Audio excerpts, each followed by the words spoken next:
Wow, this is unbelievable. You cannot imagine what President Ibrahim Traorè of Burkina Faso did that shocked the whole world. You don't want to miss this. See what President Traorè, Ibrahim Traorè, did to Donald Trump that shocked everybody. The whole world is in total shock. But before I play this video, kindly subscribe to my YouTube channel. If you've not subscribed, by the way, welcome to 247 African. I did not miss that at all. Welcome again to 247 African. This is where we'll bring you up to speed on stories around Africa, about what is happening in Africa. Today we're shedding light on Burkina Faso and the magnificent job Captain Ibrahim Traoré is doing in that country. Even if, or even though people would say he is a military leader, but he's doing awesome job. Everybody's talking about Ibrahim Traoré today, all over social media, all over the print media. You cannot stay a day without getting an update about Ibrahim Traoré of Burkina Faso. I wonder, and some people would say, why are other African leaders not emulating this young man? Remember, he is one of the youngest leaders in Africa. We're talking about Traoré. When you talk about young leaders, you talk about the Senegal president, Diomaye Faye, and the rest of them. So before I play you this video, please again kindly subscribe to my YouTube channel. Click on that subscription button. If you have subscribed, please click on the notification button so you'll be notified anytime I post. Now watch this and tell me what you think. His first move was to deport immigrants, majorly Africans, who have always been a problem in his eyes. All African leaders sat quiet and didn't react, except for one person, Captain Ibrahim Traorè. First, he demanded the West send back all of Africa's gold in its keeping, which we covered in a previous video, and now he just shocked the West by paying all of Burkina Faso's debt. Okay, picture this. There's a small African country that most people barely talk about. It's not famous for oil, gold, or big cities. And on paper, it's considered poor, like really poor. Now imagine that same country suddenly says, guess what? We just paid off nearly $5 billion in debt, all by ourselves. No loans, no begging, no deals with the West. Sounds like a fairy tale, right? No, it actually happened. The country, Burkina Faso. And what they just pulled off has left a lot of powerful people scratching their heads. Because let's be real, most of the world still believes Africa can't do anything big without outside help. There's this old, tired idea floating around that African nations need saving, that they're forever stuck waiting for handouts or loans from richer countries. But Burkina Faso just gave that idea a giant reality check. They didn't ask for permission. They didn't wait for someone to bail them out. They just handled it. So how'd they pull this off? Well, back in 2024, the Prime Minister, Dr. Apollinaire Kielem de Tambela, dropped a bombshell. He got up and said the country had cleared $4.79 billion in domestic debt. No help from the IMF. No World Bank money. No strings attached aid. Nothing. They didn't play by the usual rules. They looked inward, leaned on their own people, their own resources, their own economy. And while everyone else was busy doubting them, they were busy building something new. So here's the crazy part. We're talking about a small African country, with no ocean, not a ton of global attention, and a bunch of folks who always said it couldn't survive without help from richer nations. Somehow, Burkina Faso managed to wipe out nearly $5 billion in debt. No magic, no billion-dollar gift, just strategy. You'd think a country dealing with security problems and political pressure would be the last place to look for smart money moves.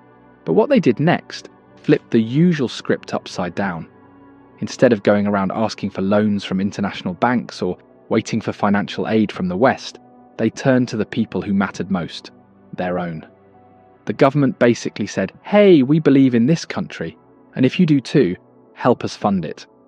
So they rolled out something called government bonds, kind of like an IOU with interest, and offered them to local businesses, banks, and regular citizens. It was a bold move. Think about it. Most governments would never dream of asking everyday folks to help foot the bill for billions in debt. But Burkina Faso's leaders understood something powerful. If people trust the direction you're heading, they'll want to be part of the journey. And guess what? The people responded. It wasn't just about the money, It was about belief, about pride, about taking control of their future and saying, we're not waiting around for someone to rescue us. Even with danger on the borders and tough times at home, something started to shift. A new kind of confidence spread, one that said, we got this.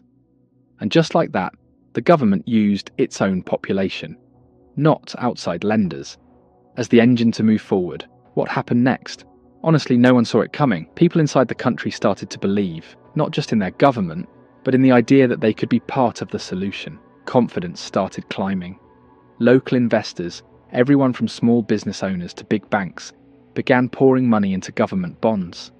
Burkina Faso had tapped into something that had been sitting right under their nose the whole time: the power of local money. And here's the twist. Most folks think you need fancy help from outside experts to fix a country's economy.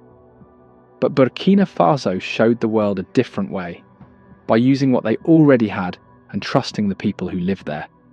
Even with chaos around them, conflict in the Sahel, terrorism threats, political pressure, their leaders didn't panic. They didn't run to the usual international lenders with hat in hand. They stayed calm, stuck to the plan, and kept the money flowing inside the country. Usually, when things go wrong, investors get nervous and pull their money out. But in this case, the opposite happened. Instead of bailing, people stayed in. Why? Because the government was doing something rare. They were being open. They were being smart with the books. And they weren't hiding behind vague promises. They said, here's what we owe, here's how we'll fix it, and here's how you can help. That message landed. Even while dealing with real danger, Burkina Faso kept its financial house steady. Investors felt that. They could see that someone was actually steering the ship, even through the storm. If you are still watching this video, it means you love it. Why not take out a second and hit that like button? Have you done that? Let us move on. Now here's where things get really clever. Burkina Faso didn't just rely on people's trust, they backed it up with something solid: gold. Yep, the country has gold in the ground, and a lot of it. So when the government asked locals to invest in bonds, they could also point to the money coming in from mining as proof they had real value behind their promises. It's like saying, hey, we're not just hoping this works, we've got gold helping us cover it. That gave investors extra peace of mind. They knew the country wasn't running on empty. But Burkina Faso didn't stop there. While other countries might have caved to pressure from the West, accepting strict conditions, making political changes, or slashing budgets, they decided to do things their own way. They stayed focused on what they believed would work, using the strength of their own economy. Banks, retirement funds, and local companies were encouraged to support the plan. Basically, the government said, if you've got savings, why not invest it right here at home? It's safe, it earns you money, and it helps the whole country. And the response? Huge. Local businesses didn't just throw in money, they started partnering with the government on real projects. Roads, power systems, all the stuff that helps an economy grow. It wasn't just about repaying debt anymore, it was about building the future together. This teamwork between the government and businesses created something rare, a feeling that everyone had a role to play. Everyone was in it together. Meanwhile, behind the scenes, the financial sector was getting a makeover. New tools were rolled out, things like bond options that made investing easier and more attractive. It wasn't just big banks that got involved. Small business owners, even everyday investors, had a chance to join in. The result? More money started pouring into the system. More people bought bonds. More projects got funded. And slowly but surely the country began chipping away at its debt, without calling up the West for help. Let's be honest, paying off nearly $5 billion isn't just about crunching numbers. It's about building something real that lasts. And that's exactly what Burkina Faso did. They didn't just use the money they raised to plug holes and cross off bills. Nope. They started planting seeds for the future. Big ones. They looked around and said, how can we turn this moment into momentum? So instead of throwing all the money at old problems, they started fixing roads, building energy projects, and setting up the kind of systems that help an economy grow strong from the inside out. Smart move, right? Because once you've got solid roads, steady electricity, and reliable infrastructure, guess what? People notice. Investors from outside start looking in, thinking, hey, maybe this is the place to bet on next. But Burkina Faso wasn't doing it to impress anyone. They had a bigger goal. They wanted to make sure they'd never again be stuck waiting on someone else's help. No more begging, no more strings-attached loans, just full control over their own future. That mindset changed everything. They weren't just paying off debt, they were building a foundation, something that would last, something that could grow. And here's the coolest part. The money they raised wasn't just used to pay back what they owed. It turned into a spark for new jobs, new businesses, and new ideas. What started as a big debt became a doorway to something even bigger. Burkina Faso didn't just tighten their belts, they flipped the entire script. They trusted their people, they backed their own markets, and they refused to play by the same old rules that kept so many others stuck. Here's the big question people keep asking. When things got tough, did Burkina Faso get any help from the West? You'd think so, right? Usually when a country's in trouble, dealing with conflict, trying to rebuild, looking for stability, there's at least some support from wealthier nations. But in this case, that didn't happen. When Burkina Faso was going through one of the hardest times in its recent history, fighting off armed groups, trying to fix a broken system, and dealing with a major change in government, the West didn't lend a helping hand. In fact, they did the opposite. Instead of stepping in to help, big players like the European Union and other Western countries froze their aid and hit Burkina Faso with sanctions. No development money, no emergency funds, no backing. Just silence and pressure. It was like punishing someone while their house is already on fire. Why? Because the country's military had taken control in 2022, pushing out the old civilian leaders.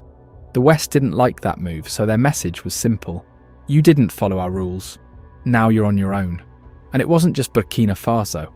Neighbouring countries like Mali and Niger got hit with the same treatment. No support, just warnings and more sanctions. The idea was to make things so hard that the people would rise up and push their leaders out. Burkina Faso didn't fold under pressure. They didn't come running back, begging for forgiveness or loans. Instead, they made a decision that shocked everyone. They said, "Parnu, we'll figure it out ourselves." With the world watching and waiting for them to fall apart, they did something bold. Instead of calling the IMF or asking the World Bank for help, they turned inward.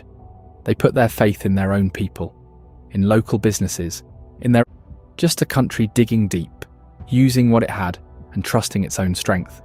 Turning down outside help is never easy, especially when everyone keeps telling you that you can't make it without it. For a long time, that's the story people told about African countries, that they were stuck, always needing someone else to step in and fix things.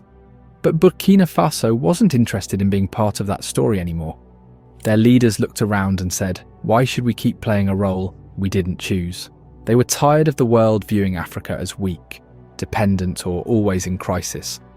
So they made a choice, one that most nations wouldn't dare to make. They said no. No to aid with strings attached.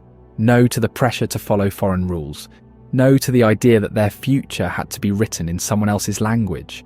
And what did they do instead? They turned to the people who knew their country best, the people who lived there. Banks, businesses, shop owners, workers.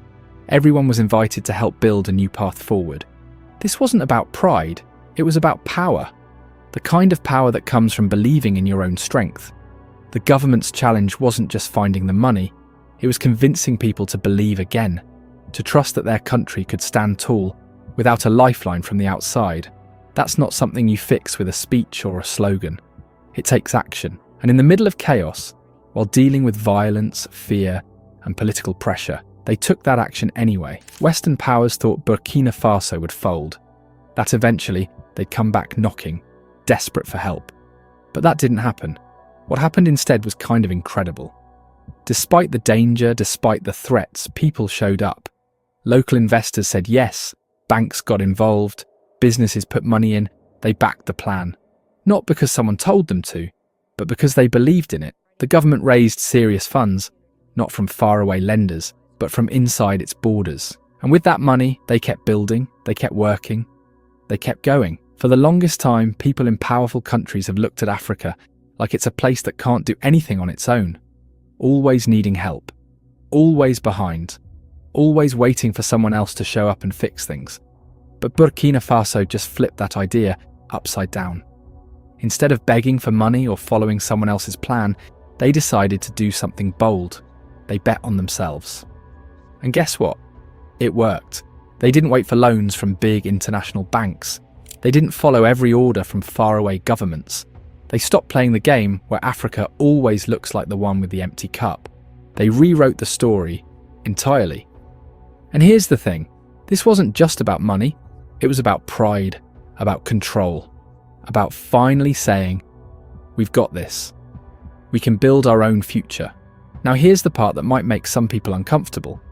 A lot of the systems that keep Africa dependent weren't built by accident.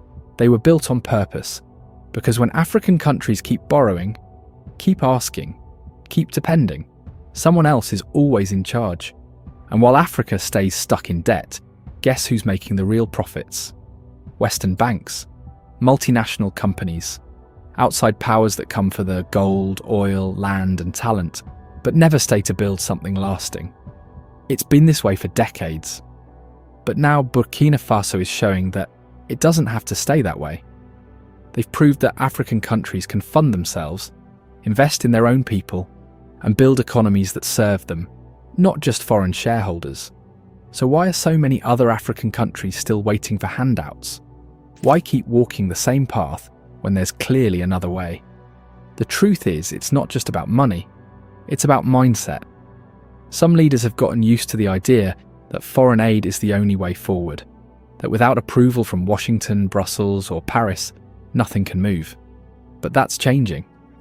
Burkina Faso's decision wasn't magic, it was hard. It took guts. It meant turning down easy money in exchange for something more important, freedom. And if Burkina Faso can do it, what's stopping countries with even more resources, like Nigeria or South Africa, from doing the same?